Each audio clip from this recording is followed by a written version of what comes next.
Minister de Assunto Econômico, Comunicação e Desarrollo Sustenível, Sr. Geoffrey Wever, a pa uma oficina de consultant holandês depois de destaque público, nando na consejo tocante a tarifa aplicável e justo para operador de telefone celular, kuta Cetar e Digicel.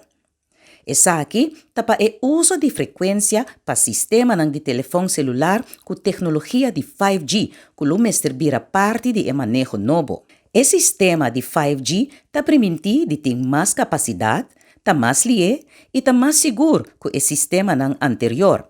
É característica de 5G não somente lo sostener a demanda crescente para comunicação móvel, pero também lo abre caminho para aplicação inovativa e conexão que pode ser usada para manejar o aparato e máquina moderno.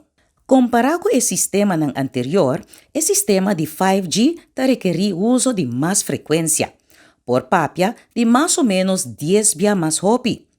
E comparado com a tarifa atual, que está mais bem basada na frequência que está corre de alrededor de 10 MHz, operador de celular Cetar e Digicel lo tem que pagar suma muito alto na governo para 5G. TAPC para assegurar preço internacionalmente competitivo para implementar 5G, mesterá-se estudo, investigação e proponer tarifa justo e aceitável para o sistema de 5G na Aruba.